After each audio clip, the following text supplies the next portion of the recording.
Today we're going to go over short works that you should read today because they are very short in length, but they certainly pack a punch. And my criteria for this list was anything around 20, 30 pages was like the max of what I would include. Those are the longer ends. Some of the things that I'm going to include here are just a handful of pages ranging anywhere from 10 to 8 to 4. I really didn't count the page length, but just know everything on this list is very short. You can get through. Here is the books that these come from. You don't need to get it from these books. These are just the books that these stories are included in.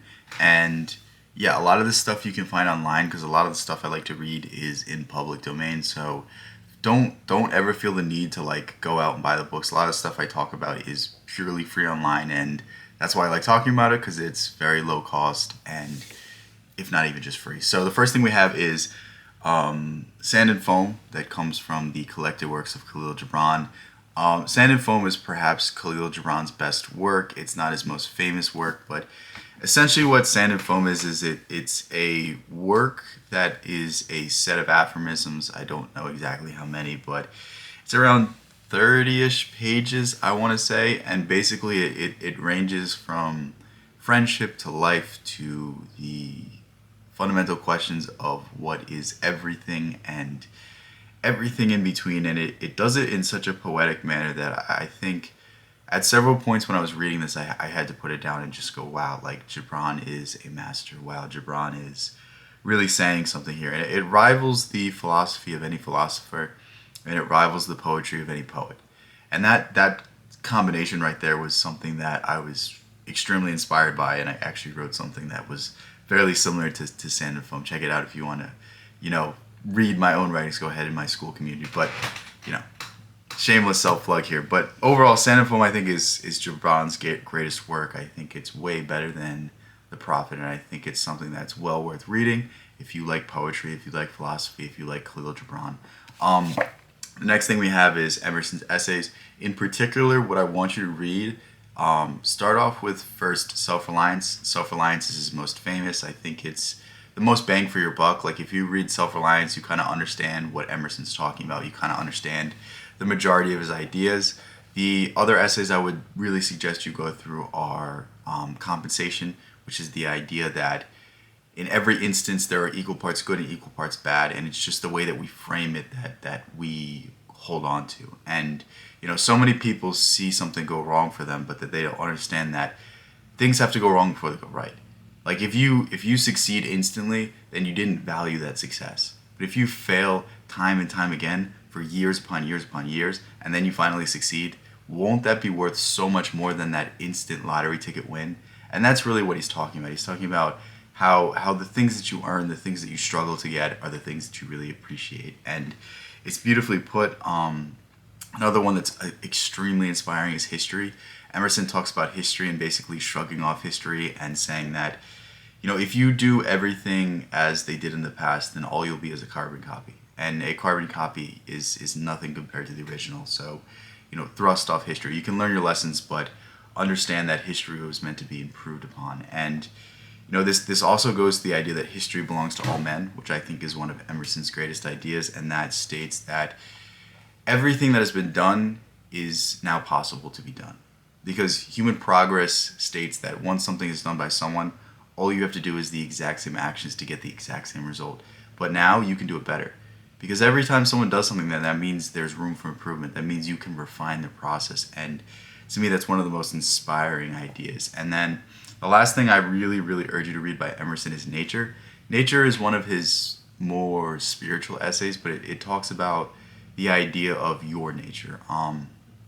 Emerson's ideas and his philosophy kind of get grouped under the ideology of transcendentalism, which is kind of what he founded, but I think it's extremely limited in how people understand it, because people understand transcendentalism as going out into the woods and living amongst the woods and being happy around nature. And while there's a certain element of it, I think it's more profound when you take the idea of nature as your nature.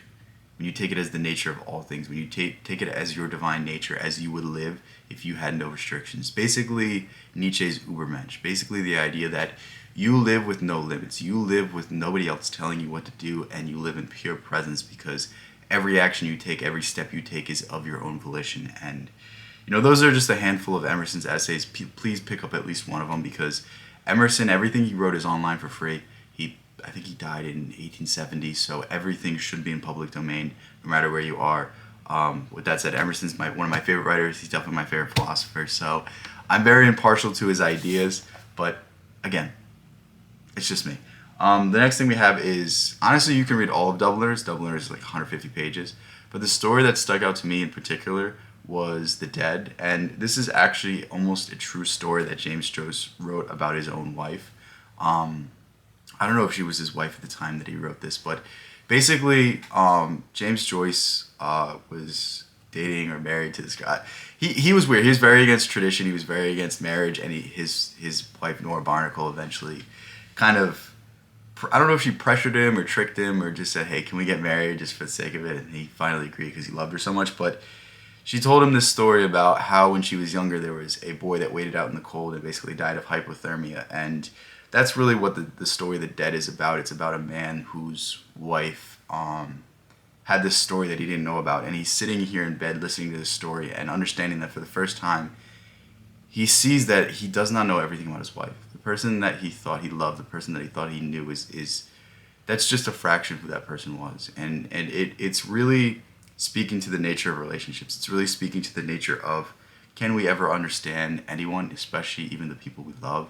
And it's truly a beautiful story, and it's a just sad story at the same time, but it talks to a certain element of humanity that I think is extremely inspiring and I think is extremely compelling. And if you can sit through I think it's like 20 pages, I think you're going to get a very, very good, I don't know if it's a good feeling, but you'll definitely feel something at the end of it. So The Dead is definitely a great short story to read. So the next few stories come from the complete stories of Franz Kafka. If you know anything about me, you know Kafka is one of my favorite writers.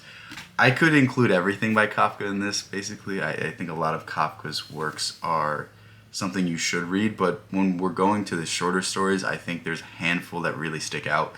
So the first one I want to talk about is In the Penal Colony. In the Penal Colony is, I don't know how Kafka does it, but he's very good at writing dystopian novels because he's very good at taking elements of society and stretching them out into a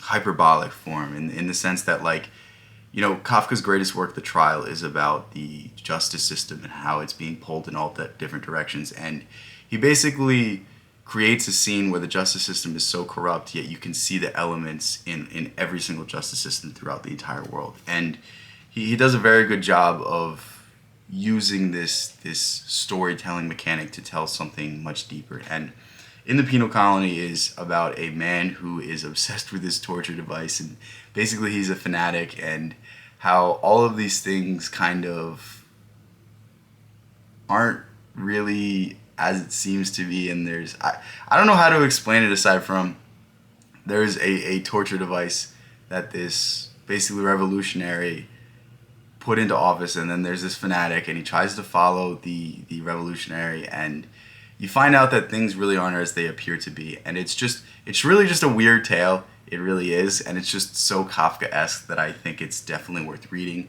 The next thing I want to talk about is The Judgment by Kafka. The Judgment is a story about a father and a son, and it's very much emblematic of Kafka's own father-son relationship with his father.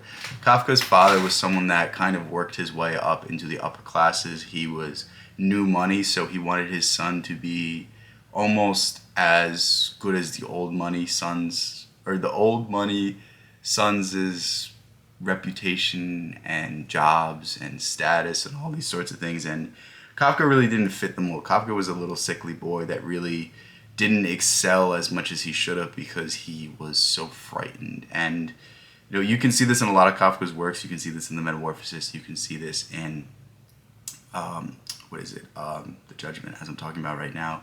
You can see it in A Hunger Artist. A lot of Kafka's tales, the narrator is very scared and very intimidated and very trepid. And basically The Judgment's about a father and the son comes back, he's taking care of his father, and he's debating as to whether he should tell his friend that he got engaged. And basically the father is like, "You were such a bad friend, I already told him." And then he goes into all these details about how he's such a bad son. And the son kind of is destroyed and throws himself into the river as a result of this conversation. And it's very sad, and it's something that I think if you have a interesting relationship with your father where you don't feel like he lived up to what he wanted of you, I think it's gonna hit really, really home. And yeah, it's something that I read and I was like, damn, this is something I needed when I was much younger. But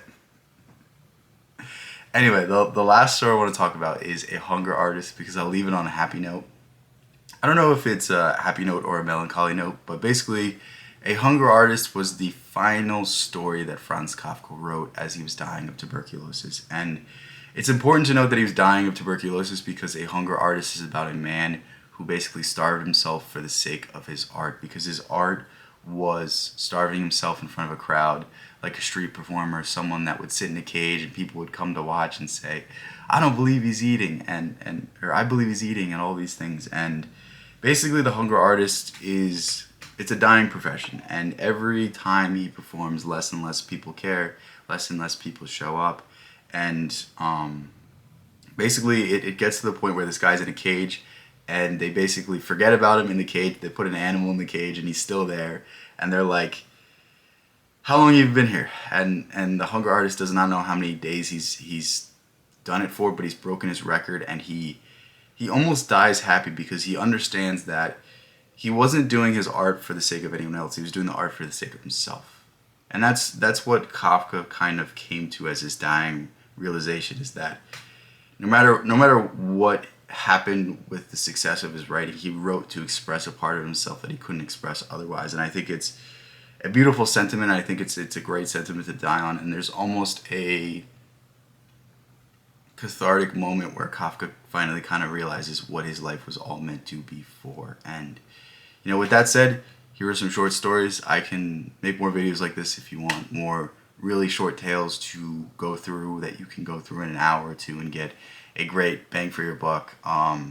Yeah, love you guys so much. Thank you guys so much. I already mentioned my school community. If you want to join that, that's where all my writings are.